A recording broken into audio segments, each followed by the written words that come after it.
Muy buenas tardes, licenciado y compañeros. Mi nombre es Mirza Dalma Cabrera García y yo voy a dar continuidad a lo que mis compañeros ya les han explicado acerca de los gases. Yo les voy a hablar de lo que son los gases ideales reales. Se denomina gases ideales a un gas hipotético teórico, es decir, imaginario, que estaría compuesto por partículas desplazándose aleatoriamente y sin interactuar entre sí. Se trata de un concepto útil para lo que es la utilización de la mecánica estadística a través de una ecuación de estado simplificada que se conoce como la ley de los gases ideales. Muchos de los gases reales conocidos en la química se comportan a temperatura y presión ambiental como un gas ideal, al menos desde una perspectiva cuantitativa. Esto permite que sean estudiados como gases ideales dentro de ciertos parámetros razonables. Sin embargo, el modelo de los gases ideales tienden a fallar en cuanto varían las condiciones de temperatura y presión. Pues en esas condiciones la interacción y el tamaño intermoleculares son muy importantes. De todas formas, este modelo es apropiado para gases pesados. Tenemos varios tipos de gases no ideales reales. Existen tres tipos básicos de gases ideales de acuerdo al tipo de enfoque físico elegido por su planteamiento. Tenemos el gas ideal de Maxwell-Boltzmann. Se clasifica a su vez en un gas ideal termodinámico clásico y gas ideal cuántico, dependiendo del enfoque físico aplicado a su estudio. Tenemos también el gas ideal cuántico de Bose, compuesto por bosones. También está el gas ideal cuántico de Fermi, que es compuesto por fermiones. ¿Cómo se define un gas ideal? Un gas ideal, como ya hemos dicho, es una sustancia en estado gaseoso cuyas partículas se mantienen en un número estable sin efectos electromagnéticos. Su energía cinética es directamente proporcional a la temperatura. Las colisiones entre las moléculas que la componen entre sí y con el recipiente o contenedor son un tipo elástico, conservando el momento y la energía cinética. Los gases reales se aproximan a este comportamiento ideal solo a temperatura y presión ambiente. Cuando se trata de gases monotómicos, ¿cuáles son? Tenemos las propiedades de lo que son los gases ideales. Las principales propiedades de los gases ideales son 4. Poseen siempre un mismo número de moléculas.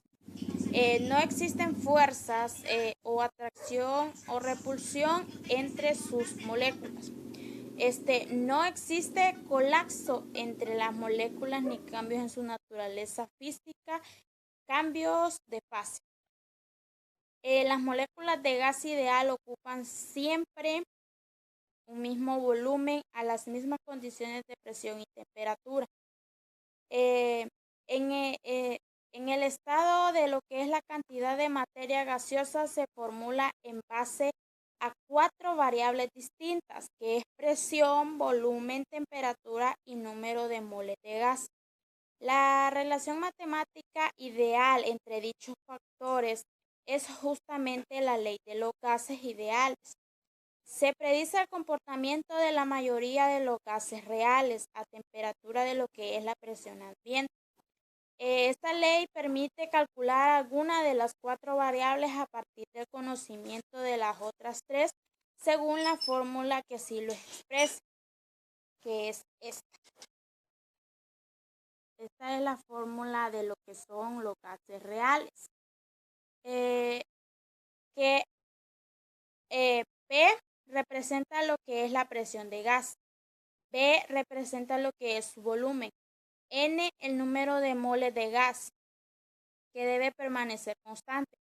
R es la constante de los gases y T la temperatura de gas en cuestión. Un gas cumple con esta ley, puede tratarse como si fuera ideal. Esta ley, además de la combinación de las leyes de Boyle, de Gay-Lussac y de Charles y de Avogadro. Tenemos la ley de Boyle. En el siglo XVII, el científico Robert Boyle llevó a cabo una serie de experiencias empleando gases y líquidos, gracias a las cuales denominó el efecto que ejerce la presión sobre el volumen de los gases. Esto llevó a formular lo que es su ley, que reza en el volumen de un gas varía en la forma inversamente proporcional a la presión si la temperatura permanece constante. Esto se formula para gases ideales de la siguiente manera. Lo que es P1 por B1, que es igual a P2 por P2, donde las variables con 1 son iniciales y las variables con 2 son finales. Tenemos también lo que es la ley de Gay-Lussac, que esta ley explica la presión de una masa de gas cuyo volumen se mantiene constante. Es directamente proporcional a la temperatura que posea. Para los gases ideales se formula de la siguiente manera, que es P1 sobre T1, que es igual a P2 sobre T2, donde las variables con 1 son las iniciales y las variables con 2 son las finales. Esta formulación fue planteada por Joseph Louis Gay-Lussac en 1808. Tenemos lo que es la ley de Charles también, que gracias a los estudios del francés Jacques Charles en 1787 tenemos esta ley que expresa la relación constante entre la temperatura y el volumen del gas cuando la presión es constante. En esta fórmula, a efectos de los gases ideales como B1 sobre T1, que es igual a B2 sobre T2. Tenemos también lo que es la ley de Avogadro, que es formulada en 1811 por Amadeo Avogadro, quien descubrió que en iguales condiciones de presión y temperatura, las densidades relativas de los cuerpos gaseosos y proporcionales a sus números atómicos. Su hipótesis básica es que los volúmenes en iguales y distintas sustancias gaseosas en condiciones idénticas a presiones y temperaturas deberían contener lo que es un mismo número de partículas, o sea, moléculas y átomos. Ahora, ¿para qué sirven lo que son los gases ideales? La noción de un gas ideal surge debido a lo que es la necesidad de comprender el funcionamiento de estos fluidos, ampliamente utilizados en la industria. En el lugar de crear un modelo para cada tipo de gas, se recurre a una formulación ideal de los mismos, es decir, un modelo hacia el cual dirigir los esfuerzos.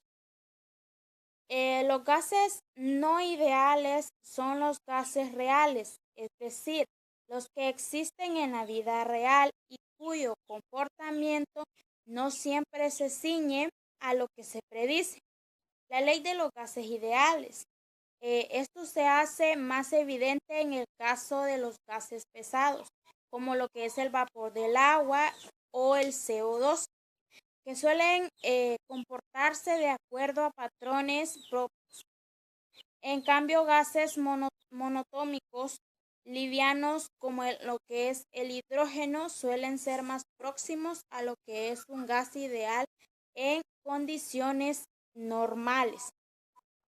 Y para concluir tenemos que la relación entre lo que es la temperatura y el volumen de presión constante es que cuando se aumenta la temperatura y del volumen del gas, también aumenta y si se enfría este disminuye.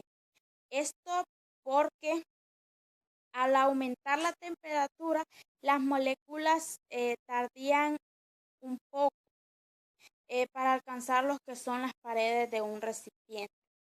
Bueno, y esta es toda mi participación.